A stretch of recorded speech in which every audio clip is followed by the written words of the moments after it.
Para el día de hoy tenemos una conferencia que está, yo creo que además de actualizada, muy interesante, que trata del tema del amparo contra particulares, que viene con las nuevas reformas a la ley de amparo. Nuestro conferencista es el doctor Marco Antonio Tinoco Álvarez. Él es originario de la ciudad de Guadalajara, Jalisco, donde nació el 9 de julio de 1971. Dentro de su formación académica destaca que es licenciado en Derecho por la Universidad Michoacana de San Nicolás de Hidalgo del año 1995. Es maestro en Ciencias con especialidad en Administración Pública por el Instituto Politécnico Nacional en el año 2002. Es doctor en Ciencias con especialidad en Ciencias Administrativas aplicadas a la Administración de Justicia por el Centro de Investigación y Desarrollo del Estado de Michoacán por el año del 2008.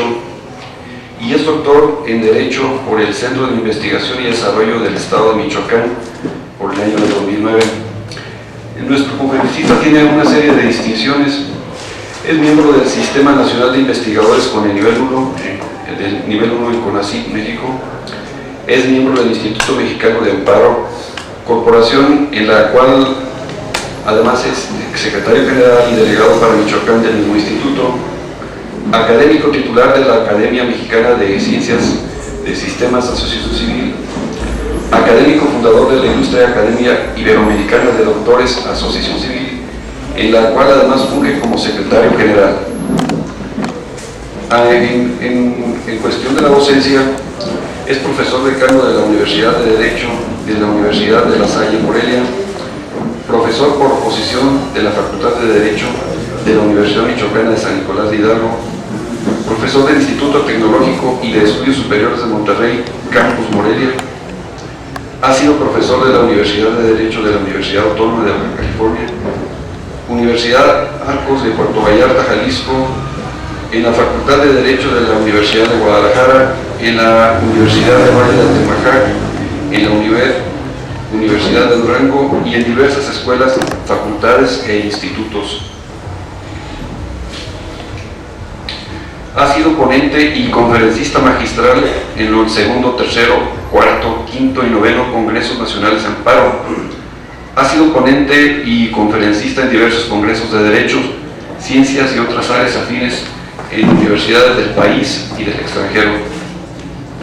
Dentro del catálogo de sus obras encontramos La simulación de los actos jurídicos, manual y jurisprudencia por la Librería Jurídica de Puebla del año 2000, Memoria del Segundo Congreso Nacional de Amparo en coautoría del año 2002, La Administración de la Administración de Justicia en México en coautoría del Instituto de Administración Pública del Estado de Michoacán por el año 2003, Derecho Procesal de Trabajo en coautoría editorial Cienpozuelos, segunda edición, Morelia, Michoacán, por el año 2006. Ley de Amparo comentada y con jurisprudencia en coautoría, ediciones del Ilustre Instituto de Estudios Jurídicos, Políticos y Sociales de México, Asociación Civil, Morelia, Michoacán, por el año 2006. Apuntes de oratoria en coautoría, Constitución Política de los Estados Mexicanos anotada en coautoría, Derecho Procesal Constitucional Mexicano, Conceptos y Principios en coautoría. Es autor de diversos artículos jurídicos en la revista ABZ, Información y Análisis Jurídicos, donde es parte de sus colaboradores continuos del año de 1996 al año 2003. Es además articulista y colaborador del periódico y revista ABZ, Información y Análisis Jurídicos, articulista y colaborador de la revista Sijus Post de la Facultad de Derecho y Ciencias Sociales de la Universidad Michoacana de San Nicolás de Hidalgo. Pertenece al Centro de Investigaciones Jurídicas y Sociales de la Facultad de Derecho y Ciencias Sociales de la Universidad Michoacana de San Nicolás de Hidalgo, en donde además es titular del área de Derecho Social. Y dentro de sus ocupaciones y cargos tenemos que es rector del Ilustre Instituto Nacional de Estudios Jurídicos, Políticos y Sociales de México, Asociación Civil, coordinador del doctorado en Derecho y la maestría en Gobierno y Asuntos Públicos del Centro de Investigación y Desarrollo del Estado de Michoacán, director del Instituto para la Capacitación y Profesionalización de la Procuración de Justicia del Estado de Michoacán, consultor para México por el Centro de Estudios de Justicia de las Américas, dependiente de la Organización de Estados Americanos, consejero suplente del Consejo Ciudadano de la Comisión Estatal de los Derechos Humanos de Michoacán, secretario general del Instituto Mexicano de Amparo, Asociación Civil, secretario de la Ilustre Academia de Derecho de Profesores, Asociación Civil, y todavía se da el tiempo nuestro conferencista de dedicarse al libre ejercicio de la profesión. Aquí habría todavía que aclarar que como parte de los fundadores del Instituto de Investigaciones Jurídicas del Valle de Zamora, es de nuestros fundadores. Entonces, pues creo que el currículum es una garantía de que tendremos una excelente conferencia. Por lo tanto, yo les pido que lo recibamos con un cordial aplauso.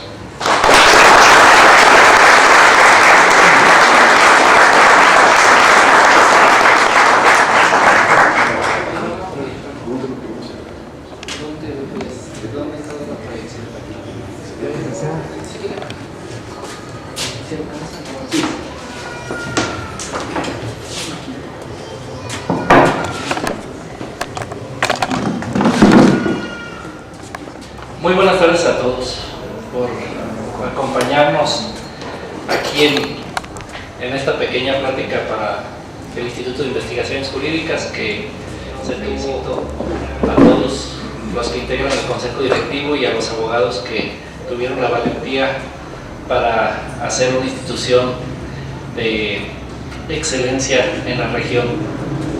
El tema que hoy me propongo a platicar con ustedes y a debatirlo es el amparo contra particulares. Verán ustedes, es un tema interesante que ha estado en el debate por mucho tiempo, tanto en los tribunales como en el foro y en la academia.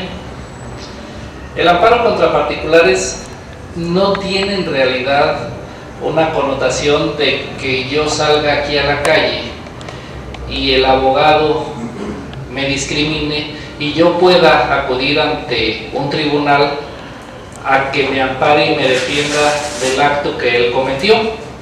En la realidad es un amparo que nosotros conocemos desde hace mucho tiempo y que se ha usado, o que por lo menos nuestra Suprema Corte ha admitido poco en sus casos. Desde hace mucho tiempo, prácticamente desde la Constitución 57 y prácticamente del nacimiento de los primeros amparos en 1860, 1860, se ha admitido que existen actos de autoridades que por su propia naturaleza no se trata de acciones, sino de omisiones. Tal es el caso de cuando le presentaban a cualquier dependencia un escrito y no le respondía en breve plazo, como lo dice el artículo 8. Es un acto de omisión. La autoridad debe hacer y no hace nada. Estos actos omisivos han tenido una vida jurídica en nuestro sistema de mucho tiempo, aun y cuando la Corte todavía no ha admitido una de las omisiones por excelencia, que es la inconstitucionalidad por omisión legislativa, es decir, cuando la Constitución dice A y el legislador en la ley reglamentaria simple y sencillamente no dice nada de lo que ordena la Constitución. Hay tratadistas que dicen que en esos casos sí existe una inconstitucionalidad. ¿Por qué? Por falta de obediencia al mandato, ¿verdad? Por ejemplo, vamos a hablar de una de ellas, el régimen penal para menores o adolescentes infractores de la ley penal. El Poder Judicial Federal simple y sencillamente no tiene juzgados, no tiene tribunales para menores, no hay una ley federal para menores, no hay un código procesal para menores, la Procuraduría General de la República no tiene ministerios públicos especializados para menores, y es un régimen que transitó durante 4 años y que a la fecha, a pesar de los transitorios, el legislador federal no ha respetado el mandato de expedir la normatividad correspondiente, ¿verdad? caso que sí tiene la mayoría de los estados, entonces los estados están auxiliando a la federación. Ahí hay una inconstitucionalidad por omisión legislativa. El legislador no hizo lo que debía hacer, no acató el mandato de la Constitución. La Suprema Corte, el Tribunal Electoral del Poder Judicial Federal, más avanzado en la doctrina contemporánea, desde la época del magistrado Leonel Castillo, admitió la omisión legislativa como una de las inconstitucionalidades posibles. La Suprema Corte, por lo menos hasta la actual integración, están 7 contra 3, 7 contra 4 normalmente. Los 4 son los que dicen que sí hay inconstitucionalidad por omisión legislativa, los otros dicen y sostienen que no existe omisión legislativa cuando el legislador secundario no acata la norma fundamental, es decir, no expide la normatividad correspondiente. Estos actos omisivos han sido objeto de tutela durante toda la vida de nuestro amparo. Prácticamente desde 1841 en la República Yucateca, que ni fue república ni hubo tal amparo, solo hubo una exposición de motivos y una porción normativa, porque pues, Yucatán en realidad nunca estuvo separada del Estado mexicano, porque el Congreso nunca lo aprobó, aunque ellos dijeran que sí. De esta manera, esta omisión siempre ha sido objeto de tutela en el amparo. ¿Qué sucede si yo, como particular, hoy bajo la tutela de esta ley de amparo, bajo la tutela de la anterior y de las condiciones de la Constitución, los artículos 103 y 7, no se podía? Hoy sí se puede. Vamos a suponer que enfrente tengo yo un rastro particular o el del municipio que está siendo nocivo y que la autoridad sanitaria no acude a verificar que están descargando de desechos orgánicos en el drenaje, etcétera, etcétera, etcétera. En teoría, yo podría pedir amparo contra la autoridad sanitaria y contra las demás autoridades, el organismo operador de agua potable, etcétera, etcétera, por falta de vigilancia, de inspección. ¿Por qué? Porque la ley los obliga a hacer inspecciones y a tener el cuidado de que no se descarguen residuos tóxicos, etcétera, etcétera, etcétera, o que puedan afectar. Y la idea sería que el juez federal o el Tribunal de Amparo obligara a las autoridades sanitarias, al director de agua potable, al organismo operador de agua potable y todas las que yo señalase que hubieran omitido hacer lo que la ley les impone hacer, que realizaran esa inspección y en su caso la clausura, suspensión, multa, lo que procediera. Bueno, este tipo de asuntos, en realidad, si se trata, vamos a ponerle nombre a este rastro de estos que tienen registro TIF, que son de particulares, vamos a ponerle el nombre de comercializadora de carnes del Valle de Zamora. En realidad es una SA. En realidad, quien está violando las disposiciones sanitarias y por lo tanto la Ley General de Salud y en consecuencia también las disposiciones de salubridad nacional que establece la Constitución, quien comete la violación es comercializadora, no es la autoridad. Esto es lo que se conoce en realidad como el amparo contra particulares en otras partes del mundo. Es decir, aquel particular cuya autoridad no lo inspecciona, no lo vigila, y entonces yo puedo promover amparo contra él, pero virtud de las autoridades esas que no hicieron lo que debían haber hecho. Entonces tampoco nos creamos que el amparo contra particulares en otra parte del mundo es ir al Tribunal Federal y demandar directamente a comercializadora sin las demás autoridades. Tampoco es de esa manera. Por eso de repente les digo que es una verdad de perogrullo y muchos dicen que si quieren saber quién es, pues vive con ella un mes. Muchos teóricos que no han vivido con ella, que no conocen el amparo, pues se fueron por la finta, ¿no?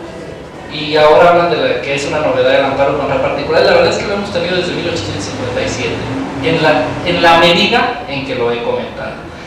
¿En qué sí nos han sucedido otros países? El caso de Argentina, el caso de Chile, de Paraguay, de Bolivia, y con ellos también se llama amparo porque vinieron a copiarlo por ahí de los 30, de los años de 1930, cuando vieron que funcionaba y funcionaba bien. Argentina lo abre a partir de 1958 en el caso Cot, y efectivamente allá sí hay una libertad prácticamente indiscriminada para promoverlo contra particulares, aunque inicia de la manera en que les estoy comentando por autoridades que omitieron hacer su función. Hay otros países que lo admiten restringidamente, como lo estoy platicando ahorita, es decir, por virtud de las autoridades que no lo hicieron, como lo son Costa Rica, Guatemala, Ecuador y Honduras. Y bueno, dice la doctrina que hay países que no lo admiten, el caso de Brasil, El Salvador, México, Nicaragua y Panamá.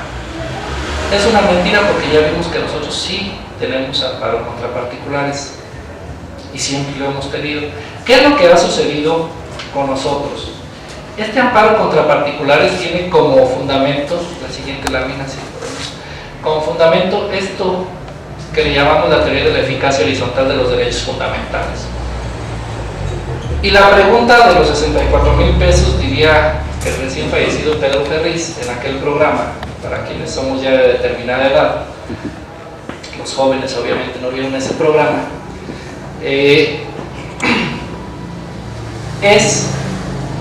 ¿se puede reclamar Pedro a Pablo una violación constitucional?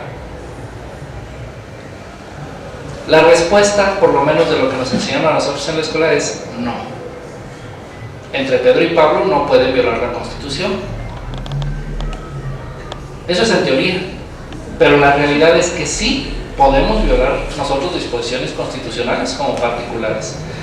En la Alemania, y para que vean cómo es la historia, de repente, nada más que de repente los teóricos nos cambian lo que es. En Alemania, por allá en el año de 1958 también, lo que se conoce como el caso Luth-Urtiel. El señor Luth-Urtiel era un hombre poderoso de la prensa que impidió, obviamente judío, que impidió a un exhibidor de películas en Alemania y a un director que proyectaran el año previo, en 1957, una película con